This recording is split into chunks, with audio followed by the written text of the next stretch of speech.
ከወይዘሮ ዝናሽና ከአቶ ለይኩን እስር ጀርባ የአቶ ሰንበቱ እጅ እንዳለበት እርግጥ ሆኖ ባይታወቅም ነገር ግን እሱ እንዳለበት ነው። ምክንያቱም ደግሞ ውድ ቤተሰቦች የዛን ጊዜ ምሽት ወይም የዛን ጊዜ ማታ እነሱ ሊቀብሩት የመቃብር ቦታ ለመቆፈር ሲሄዱ ሁለት ታማኝ ያለቻቸውን ወይዘሮ ዝናሽ ሬሳውን እንዲጠብቁ አስቀምጣቸው ነበረ። ስለዚህ ከነዛ ሰዎች ደግሞ የዛኑ ጊዜ ምሽት ጀምሮ የጠፋ አንድ አለ። አንዱ ብቻ ነው የቀረው። እንዴት ጠፋ? ለምን ጠፋ? ለሚለው ደግሞ ትልቁንና ዋናውን ድርሻ የሚወስደው የዳግም አባት አቶ ሰንበቱ ነው ማለት ነው። አቶ ሰንበቱ እኔ ግራ የገባኝ ነገር ውድ ቤተሰቦቼ ከወይዘሮ ዝናሽና ከአቶ ለይኩን እጅ ሞተ ተባለ አይደለ? ከክፍላቸው ከፍነውት ከክፍላቸው አስቀምጠውት በጣም ብዙ ሰዓት ከ24 ሰዓት ከ12 ሰዓት በላይ ተቀምጧል። ግን እንዴት ትንፋሹን አላወቁትም ነው። ወይዘሮ ዝናሽና አቶ ለይኩን ሞተ ብለው የከፈኑት ሰውዬ በህይወት እንዳለ እንዴት አልጠረጠሩም?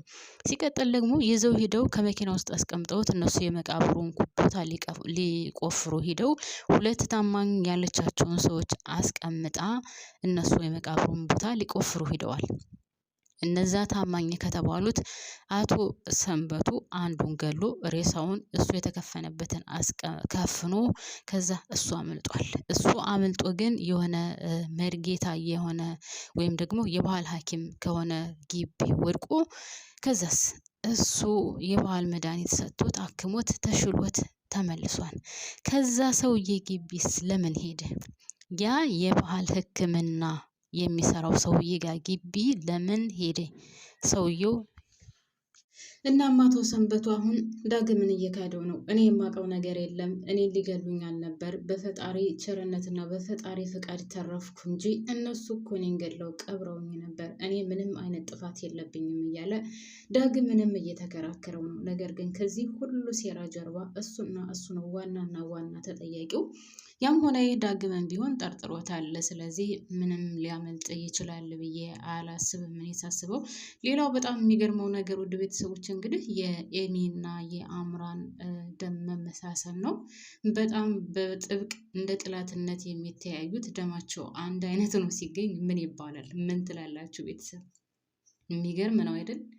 እንግዲህ አምራን ማለት ያንን ቤተሰብ በጭንቅላቱ ለመገልበጥ ያላደረገችው ነገር አልነበረም። ምንም ነገር ባይሳካላትም እንኳን አሁንም ቢሆን ግን የዚችን ልጅ ህመምና የዚችን ልጅ የህይወት ጉዳይ ተጠቅማ ቤተሰቦቿን ልትጠቀምበት ትፈልጋለች። አምራን አሁን ነው ጊዜሽ፣ እስከዛሬ ድረስ ያልተጠቀምሽውንና እስከዛሬ ድረስ ያላገኘሽውን እድል ከአሁን በኋላ የምታገኘው ይሆናል እያለችም ለራሷ እየነገረችው ነበር።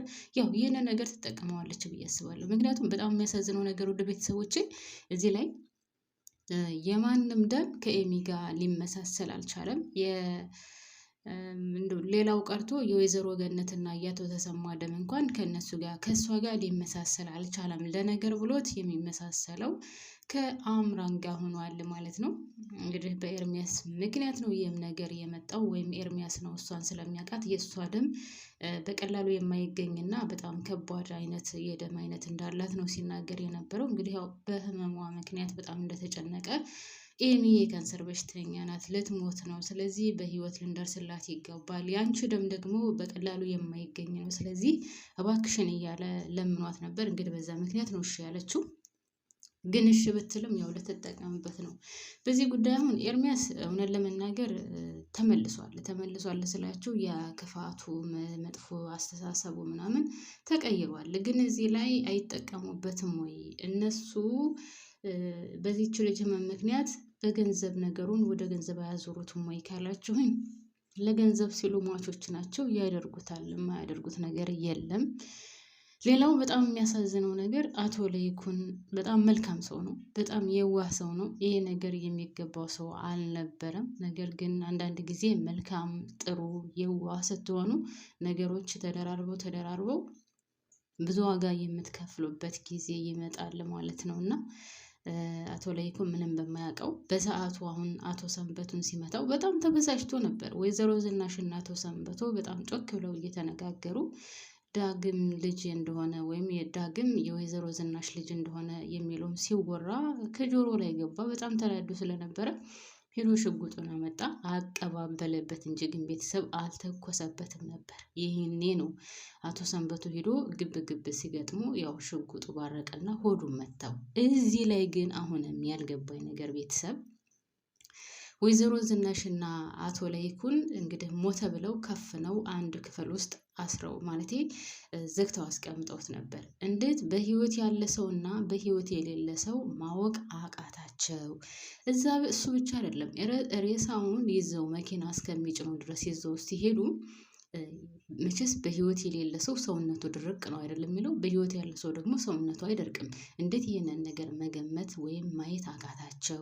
ሲቀጥል አቶ ሰንበቱ ራሱ ማለት ነው ቤተሰብ አቶ ሰንበቱ ራሱ ቤት ውስጥ ያን ያክል ሰዓት አስቀምጠውት በመኪና ጭነው ይዘውት ሄደው እንደዛ እያንገዛገዙ ይዘውት ሲሄዱ መኪና ላይ ሲጭኑት መኪና ላይ ጭነው ይዘውት ሲሄዱ እንዴት አልነቃም?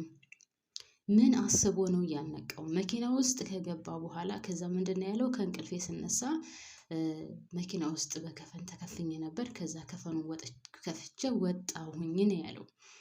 እንደዛ ከሆነ ከፈኑን ከፍቶ የሚወጣ ሰው እስከሆነ ድረስ እንዴት ዝም አለ?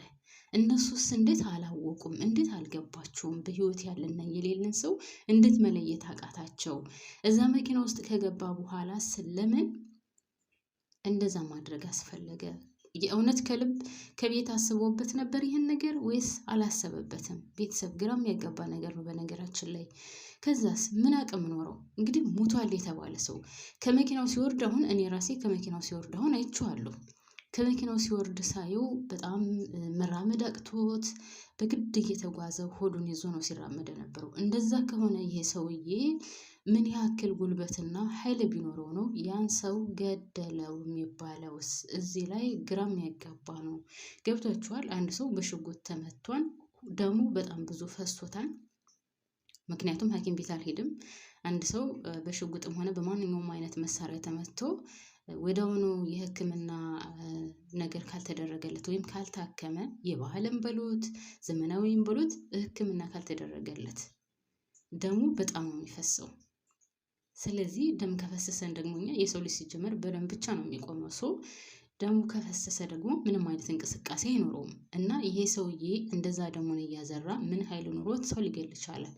ያን የእሱን ሬሳ ሲጠብቁ ከነበሩት አንዱን ገሉ። ከዛ ከፍኖ በራሱ ተከፍኖበት በነበረው ከፍኖ መኪና ውስጥ አስቀምጦ ከዛ እንደዛ ወርዶ መራመድ አቅቶት ሄዶ ከዛ ከመሪ ጌታው ግቢ ወድቆ ያ መሪ ጌታ ሲያክመው ብቻ የሆነ ድራማው እውነት ነው የምላችሁ ቤተሰብ ጭንቅላት ውስጥ የሚገባ የሆነ አይደለም። አሁን በተለይ አቶ ሰንበቱ ያደረገው ነገር እኔ በጭራሽ ላምነው አልቻልኩም። ቤተሰብ በዛ ላይ ደግሞ ወይዘሮ ዝናሽ አሁን እዛ ላይ ማለት ነው እኛን አላሳዩንም። ሬሳውን ራሳቸው ናቸው ጎትተው የወሰዱት። ከዛ ሲቀብሩት ነው እንጂ የታየው ጠባቂ ሬሳ ጠባቂ ምናምን አላሳዩም። በዛ ላይ ደግሞ ይህንን ነገር ራሱ አቶ ላይኩን አያቅም ቤተሰብ ለምን አትሉኝም? አቶ ላይኩን የሚያውቀው ሚስቱና እሱ ብቻ ወስደው እንደቀበሩት እንጂ ሌላ ታማኝ ሰው አምጥተው ሬሳ ይጠብቅ እንደነበረ ምናምን እኔ አቶ ላይኩን የሚያውቅ አይመስለኝም። አሁንም የምላችሁ አቶ ላይኩን አያውቅም። እሱ የሚያውቀው ሁለቱ ብቻ እንደሚያውቁ ነው እንጂ የቪዲዮውንም እንደነገርኳችሁ የሚያውቀው ነገር አልነበረም። አሁንም ደግሞ ሌላ አዲስ ነገር የመጣው እንግዲህ የእነዚህ ሁለት ሰዎች መተው ሬሳ እንዲጠብቁ የሚለውን ነገር አቶ ላይኩን ያውቃሉ ወይ ካላችሁኝ እኔ 100% እርግጠኛ ሆኜ አልነግራችሁም። አያውቅም ነው የምለው ማለት ነው። ይሄን ሁሉ የምታደርገው ዝናሽ ናት። እኔ ግን ዝናሽን ቤተሰብ አሁንም ቢሆን እያመንኳት አይደለም። እሷ የምታደርጋቸው ነገሮች ወይም ደግሞ ከዚህ ድርጊት ጀርባ ብዙ ያደረገቻቸው ወይም ብዙ አዳዲስ የሚወጡ ነገሮች ያለ ነው የሚመስለኝ ነገሩን አሁን እንደዚሁ ዝም ብዬ ሳስበው ማለት ነው። ምክንያቱም ሰውየውን ከመቅበራቸው ቪዲዮ ያስቀረጸችው እሷ ናት። ከዛ ቪዲዮ ከመቀረጹ ደግሞ አሁን ሁለት ሬሳውን የሚጠብቁ ሰዎች ያመጣችው እሷ ናት። እንግዲህ ከነዛ ይመስለኛል አንደኛው የሞተው ማለት ነው። እና በጣም የሚገርም ነው። በጣም የሚደብርም ነው። የሆነ ጥሩ ነገር አታዩበትም። ከምንም በላይ ግን እኔ የሚያሳዝነኝ አቶ ለይኩን ነው። አቶ ለይኩን ምንም ይሄ የሚገባው ሰው አይደለም። እንደዚህ አይነት ነገር ለሱ አይገባውም። በጣም መልካም እና የዋህ ቅን ሰው ነው እና ብዙ ጊዜ መልካምና የዋህ ሰዎች ይፈተናሉ። በጣም ያሳዝናል። ግን አቶ ሰንበቱ ዋናው እሱ ነው። እንደነገርኳችሁ ዳግም እንኳን ራሱ ሊያምነው አልቻለም። ዳግም ይህን ሰውዬ በጭራሽ ሊያምነው አልቻለም። እኔ ከዚህ ነገር ጀርባ አንተ ካለህበት ለአንድና ለመጨረሻ ጊዜ የአባዬ ብዬ የምጠራ ቀን የሚያልቅበት ይሆናል። ሲቀጥል ከእስር ቤት ወደ እስር ቤት እየተዟዟር ከምትወጣ ሰውዬ እስከ ዛሬስ የት ነበርክ? የት ነበርክ? እኔ እንደዛ በአንተ ምክንያት እነዚህን ሰዎች ሳስጨንቃቸው ያለ ስራቸው ስራ እየሰጧቸው እንደዛ ላሳስራቸው እንኳን ጫፍ ላይ ደርሼ ነበር። ያንን ሁሉ ጊዜ ብቻዬን ሳሳልፍ ስናድር ስሰቃይ ሳለቅስ ለምን አልጠየከኝም? የት ነበርክ? የት ነበር የምትኖረው ብሎ ሲጠይቀው እኔ በዙሪያህ ነበርኩ ነው ያለው። በዙሪያህ ነበርኩ፣ አውቅ ነበር ንዴትህን፣ ሳቅህን፣ ደስታህን ሁል ጊዜ እየተከታተልኩ አይህ ነበር ነው ያለው። ስለዚህ የነ ወይዘሮ ዝናሽንም ሁኔታ ይከታተል ነበር ማለት ነው። እነ ወይዘሮ ዝናሽ መቼ እስር ቤት እንደሚገቡና መቼ መጥሪያው እንደሚደርሳቸው ሁሉ ለእያንዳንዷ ያውቅ ነበር ማለት ነው። ሲቀጥል እንደው ከአምራን ጋር ይሰራ ይሆን እንዳልኩኝ እኔማ ለምን ታውቃላችሁ? ምክንያቱም አምራን በዚህ ደረጃ ለነሱ የከፋችሁ ለምንድን ነው? ከዚህ ሰውዬ ጋር ተሰራ ይሆን እንዳልኩኝ። ሲቀጥል ይህ ሰውዬ እንደዛ ተሽሎትስ በዙሪያቸው ሲያንዣብብ የነበረው ለምንድን ነው? በምን ምክንያት ነው እንደዚህ በዙሪያቸው እያንዣበበ የነበረው? እና በጣም ግራ የሚያጋባና የሚከብድ ነው። ለማንኛውም ውድና እየተከበራችሁ ቤተሰቦቼ እንግዲህ እናንተም ሀሳብ አስተያየት ካላችሁ ሀሳብ አስተያየታችሁን እንድታካፍሉኝ እፈልጋለሁኝ ማለት ነው። እና እንግዲህ ያው ኤሚም ትታከማለች ብዬ አስባለሁኝ። ያው አሁን ተስማምታለች፣ ጽንሱ እንዲወርድ እሺ ብላለች። ሶ ትስማማለች፣ በቃ ጽንሱ ይወርዳል፣ ኤሚ ደግሞ ትሰጣለች፣ ትታከማለች ማለት ነው። ያው እንግዲህ አምራን በምን ሁኔታ በምን ተግባብታ ደግሞ እንደምትሰጥ ባላቅም፣ ለማንኛውም እዚህ ላይ ነው ያበቃ።